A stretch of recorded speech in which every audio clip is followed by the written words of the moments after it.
도림교회 중등부, 고등부 여러분 안녕하세요. 중등부 김시온 전도사님입니다. 오늘은 8월 8일 주일입니다. 집에서도 하나님께 예배드리는 시간을 구별하여서 예배드리고 주님이 주는 쉼 속에서 안식일을 거룩하게 지키는 모든 중등부, 고등부 학생들이 되기를 원합니다. 사도신경으로 우리의 신앙을 하나님께 고백하겠습니다. 나는 전능하신 아버지 하나님 천지의 창조주를 믿습니다. 나는 그의 유일하신 아들 우리 주 예수 그리스도를 믿습니다. 그는 성령으로 잉태되어 동정녀 마리아에게서 나시고 본디오 빌라도에게 고난을 받아 십자가에 못 박혀 죽으시고 장사된 지 사흘 만에 죽은 자 가운데서 다시 살아나셨으며 하늘에 오르시어 전능하신 아버지 하나님 우편에 앉아 계시다가 거기로부터 살아있는 자와 죽은 자를 심판하러 오십니다. 나는 성령을 믿으며 거룩한 공교회와 성도의 교제와 죄를 용서받는 것과 몸의 부활과 영생을 믿습니다. 아멘. 예배를 위해서 기도해 주시겠습니다. 하나님 감사합니다. 이렇게 영상으로 중등부 학생들이 예배에게 허락해 주셔서 감사합니다. 예배를 위해 기도합니다. 모든 학생들이 멀리 떨어져 있지만 집중하고 온 마음을 다해 드리는 예배가 되게 해주세요. 무더운 여름입니다. 중등부 학생들, 선생님들, 고등부 학생들, 선생님들 무더위에 하나님께서 지치지 않게 힘을 주시고 보호해 주세요. 오늘 설교를 통해 하나님 말씀을 듣습니다. 우리가 하나님 말씀을 듣고 하나님의 뜻을 깨닫고 실천할 수 있게 해주세요. 코로나19로 인해 많은 사람들이 힘들어하고 있습니다. 아픈 사람들, 더위에도 방어복을 입고 일하는 의료진들의 수고를 하나님께서 알아주시고 바이러스로 인한 고통 속에서도 하나님을 찾게 해주세요. 이 모든 말씀을 예수님의 이름으로 기도드립니다. 아멘. 오늘 우리에게 주시는 하나님의 말씀은 누가복음 23장 44절부터 49절까지의 말씀입니다. 때가 제6시쯤 되어 해가 빛을 잃고 온 땅에 어둠이 임하여 제9시까지 계속하며 성소의 휘장이 한가운데가 찢어지더라. 예수께서 큰 소리로 불러 이르시되 아버지 내 영혼을 아버지 손에 부탁하나이다 하고 이 말씀을 하신 후 숨지시니라. 백부장이 그 된 일을 보고 하나님께 영광을 돌리되 이 사람은 정녕 의인이었도다 하고 이를 구경하여 모인 무리도 그 된 일을 보고 다 가슴치며 돌아가고 예수를 아는 자들과 갈릴리로부터 따라온 여자들도 다 멀리 서서 이 일을 보니라. 하나님의 말씀을 듣기 위해 영상 예배 자리에 앞에 온 여러분들을 모두 환영하고 축복합니다. 오늘 영상 예배를 통해서 여러분이 하나님의 말씀을 마음으로 듣는 시간이 되기를 바랍니다. 지난주 말씀에서는 예수님께서 잡히시기 전 마지막으로 제자들과 기도하시는 모습을 보았습니다. 이후 예수님께서는 군인들에게 잡히시고 공회 앞에 가셨다가 빌라도와 헤롯 앞에 서시고 십자가형을 선고받으십니다. 그리고 오늘 우리가 읽은 성경 말씀은 예수님께서 마지막 말씀을 하시고 숨지시는 장면을 읽었습니다. 성경이라는 거대한 이야기 안에서 주인공인 예수님의 죽음은 굉장히 중요한 사건입니다. 예수님께서 숨지시는 그 순간을 오늘 누가의 시선을 빌려서 여러분과 함께 보기를 원합니다. 44절부터 45절입니다. 때가 제6시쯤 되어 해가 빛을 잃고 온 땅에 어둠이 임하여 제9시까지 계속하며 성소의 휘장이 한가운데가 찢어지더라. 히브리 사람들에게 제6시는 낮 12시이고요. 제9시는 오후 3시입니다. 요즘 낮 12시부터 오후 3시까지 하늘은 어떤 상태인가요? 태양이 이글이글 타오르면서 쨍쨍 비치죠. 우리나라 땅도 이렇게 더운데 사막이 많은 중동 지역인 이스라엘의 낮 12시는 우리보다 훨씬 더웠겠지요. 그런데 성경을 보니 낮 12시부터 해가 빛을 잃고 온 땅에 어둠이 임했대요. 말이 안 되는 이야기죠. 이런 상태가 오후 3시까지 지속되는 거예요. 이런 어두움 속에서 고난받으셨던 예수님의 숨이 멎기 일보 직전 상황입니다. 우리는 구약에서도 이런 장면을 보았습니다. 어둠 속에서 숨지는 어린 양.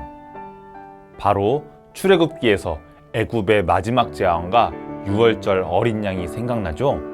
9번째 재앙인 흑암이 온 하늘을 덮어 빛이 없는 어둠에 쌓여서 마지막 10번째 재앙인 장자의 죽음으로 애굽 땅에 애통하는 울음소리가 가득해지잖아요.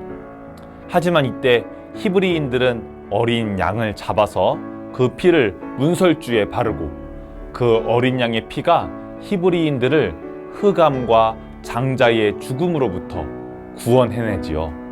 바로 첫 번째 유월절입니다. 이 수천 년 전에 첫 번째 유월절의 예표, 유월절 어린 양의 예표가 신실하게도 십자가 위에서 재현되는 거예요. 그리고 또 성소의 휘장이 찢어져 버려요. 이 사건은 굉장히 중요한 사건이에요. 휘장이라고 하는 것은 성전 안에 있는 성소와 지성소 사이에 있는 커튼과 같은 거예요. 지성소는 하나님의 임재를 의미해요. 그렇기 때문에 하나님이 직접 있는 장소인 지성소에는 그 누구도, 심지어 제사장들도 들어가지 못하는 장소예요. 오직 대제사장 딱 한 명만이 1년에 딱 한 번 대속죄일에만 들어갈 수 있었어요. 일반인들은 절대로 가까이 할 수 없는 장소였던 거죠. 하지만 예수님의 죽으심과 함께 이 휘장이 찢어져 버렸어요. 이것은 무엇을 의미할까요? 이것은 그동안 막혀 있었던 대제사장이라는 종교 지도자를 통해서만 갈 수 있었던 하나님께로 가는 길이 모든 사람에게 열려졌음을 보여주는 매우 의미 깊은 사건이에요. 특히 마태복음과 마가복음은 휘장이 위에서 아래로 찢어졌다고 묘사하는데요. 이것을 보고 휘장의 찢어짐은 하나님께서 직접 우리와의 벽을 없애기 위해 하나님께서 이 휘장을 찢으셨음을 의미한다 라고 말하는 학자들도 있어요. 애굽을 벗어난 히브리인들, 노예로 400년을 살았던 이들에게 구원의 땅이자 약속의 땅, 가나안에 가기 전 그들을 막고 있었던 그 바다 홍해가 갈라짐으로써 가나안 땅에 갈 수 있었던 것처럼 하나님께서도 우리가 하나님께로 도착할 수 있도록, 주님의 품에 안기는 구원에 도착할 수 있도록 가로막고 있었던 휘장을 찢으신 거예요. 바로 뒷절입니다. 예수께서 큰 소리로 불러 이르시되 아버지, 내 영혼을 아버지 손에 부탁하나이다 하고 이 말씀을 하신 후 숨지시니라. 예수님께서는 십자가 위에서 마지막 말씀을 하시고 숨지십니다. 하나님을 아버지라고 부르시면서 영혼을 아버지의 손에 부탁한다고 말씀하셨어요. 유대인들은 임종을 앞두고 기도할 때 나의 영혼이 하나님의 손에 의해 하나님 곁에 두어지기를 원합니다 라고 기도했었어요. 예수님께서는 지금이 마지막이라고 생각하고 이렇게 기도하셨어요. 이제 47절부터 마지막 49절까지입니다. 백부장이 그 된 일을 보고 하나님께 영광을 돌려 이르되 이 사람은 정녕 의인이었도다 하고 이를 구경하러 모인 무리도 그 된 일을 보고 다 가슴을 치며 돌아가고 예수를 아는 자들과 갈릴리로부터 따라온 여자들도 다 멀리 서서 이 일을 보니라. 12시 대낮부터 태양이 빛을 잃고 없으면 큰일 날 것만 같았던 성소의 휘장이 찢어지고 예수님의 마지막 부르짖음을 본 세 부류의 사람들의 반응입니다. 첫 번째로 사형을 집행했던 백부장은 세상이 어두워지고 인간으로서는 참을 수 없는 고통을 끝까지 참으시면서 하나님께 기도하는 예수님을 가장 가까이서 본 사람이었어요. 이런 기적과도 같은 일을 눈앞에서 본 백부장은 진짜 이 사람은 하나님의 아들이었구나, 정말로 이 사람은 의인이었구나 라고 인정하게 됩니다. 두 번째로 구경하여 모인 무리들. 예수님을 따라다니면서 십자가에 처형하라고 외치던 무리들도 태도가 갑자기 바뀌어 버렸어요. 예수님을 가리키며 십자가에 못 박을 것을 요구했던 그들의 손이 자신의 가슴을 치는 손으로 바뀌었던 거예요. 유대인들에게 가슴을 치는 행동은 자신의 행동에 대한 후회와 애통과 반성을 뜻해요. 이 사람들은 선동당했던 자기의 모습을 후회하고 자신들의 잘못으로 희생양이 된 예수님의 죽음을 슬퍼하면서 돌아갔어요.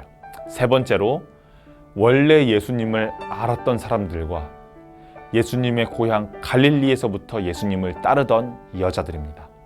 이때에는 예수님을 지지하거나 예수님과 가까이인 사람이라는 것을 들키면 큰일 나니까 제자들도 예수님을 따르던 여자들도 뿔뿔이 흩어지면서 먼 발치에서 예수님의 처형 과정을 끝까지 지켜보았습니다. 여기에서 예수님을 아는 자들이라는 말은 단순히 이름을 알고 얼굴을 아는 것이 아니라 이 사람들이 기억하는 예수님은 어떤 예수님인가요? 많은 사람들 앞에서 멋있게 기적을 행하시고 무릎을 탁 치는 그런 깨달음과 가르침을 주셨던 예수님. 그런데 그런 예수님이 힘없이 죽으시는 모습을 혹시라도 내가 들킬까봐 조마조마하면서 보고 있습니다. 이제 마지막으로 우리도 예수님의 십자가 사건을 누가가 써놓은 글로 보고 있습니다. 어두움이 하늘을 감싸고 휘장이 찢어지고 예수님의 숨이 멎는 모습을 본 백부장처럼, 그리고 무리들처럼, 그리고 제자들과 여자들처럼 우리도 성경을 통해서 지금 보고 있습니다. 이 모습을 본 우리는 어떻게 반응하나요? 백부장처럼 예수님께서 정말로 하나님의 아들임을 깨달으셨나요? 아니면 무리들처럼 여러분들의 죄를 발견하고 가슴을 치면서 회개하고 있나요? 아니면 제자들과 여자들처럼 멀리서 지켜보고만 있나요? 유월절 어린 양 예수님의 피로 성소의 휘장이 찢어진 이후에 우리는 하나님의 보좌 앞에 나아갈 수 있고 구원받은 백성으로서 지위를 얻었어요. 그래서 우리도 대제사장이 아니지만 종교 지도자가 아니지만 우리도 지성소 앞에 나아가요. 휘장을 통과해서 나가는 것이 아니라 예수님의 찢어진 살과 피를 통해서 지성소로 나아가는 것이에요. 누가복음 23장 예수님의 고난과 십자가의 죽으심을 글로 읽으면서 손으로 쓰면서 또 머리로 상상하면서 여러분들에게 예수님의 죽으심이 어떤 의미로 다가오는지 꼭 찾기를 바라요. 하나님 아버지 감사합니다. 오늘은 누가복음 23장을 통해 예수님의 십자가 사역을 보았습니다. 휘장의 찢어짐의 의미와 우리와 하나님을 가로막는 벽의 허물어짐을 보았습니다. 또한 예수님의 십자가 사건을 바라보는 여러 가지 사람들의 반응 또한 보았습니다. 주님, 우리는 구경꾼이 되지 않기를 원합니다. 예수님이 보여주신 영혼을 위한 사랑과 하나님을 위한 헌신을 보고 나를 되돌아보고 주님의 사랑을 널리 전하는 사람이 되기를 원합니다. 여름 수련회를 준비하고 있습니다. 비록 코로나로 인해 함께 모여 진행하지는 못하더라도 유튜브를 통해 즐거운 교제의 장이 열리기를 원합니다. 준비하시는 선생님들과 참여하는 모든 학생들에게 은혜와 기쁨을 허락하시고 다시 만나는 그날까지 몸의 건강과 영혼의 건강을 지켜주시기 원합니다. 예수님의 이름으로 기도합니다. 아멘. 주기도문으로 예배를 마칩니다. 하늘에 계신 우리 아버지, 아버지의 이름을 거룩하게 하시며 아버지의 나라가 오게 하시며 아버지의 뜻이 하늘에서와 같이 땅에서도 이루어지게 하소서. 오늘 우리에게 일용할 양식을 주시고 우리가 우리에게 잘못한 사람을 용서하여 준 것 같이 우리의 죄를 용서하여 주시고 우리를 시험에 빠지지 않게 하시고 악에서 구하소서. 나라와 권능과 영광이 영원히 아버지의 것입니다. 아멘. 지금은 광고 시간입니다. 8월 중등부 광고 전해드리겠습니다. 중등부 고등부 예배는 별도의 공지가 있지 않는 이상 계속해서 영상으로 드려집니다. 중등부 고등부 여름수련회가 8월 14일 이번 주 토요일에 유튜브 실시간 스트리밍 됩니다. 다양한 프로그램들과 상품들이 준비되어 있어요. 중등부는 도림교회 중등부 채널, 고등부는 도림교회 고등부 채널에서 방송되니 꼭 구독하고 알람 설정해서 늦지 않기로 약속해요. 여러분, 이번 주 토요일 14일 중등부 고등부 유튜브 채널에서 만나요. 유바!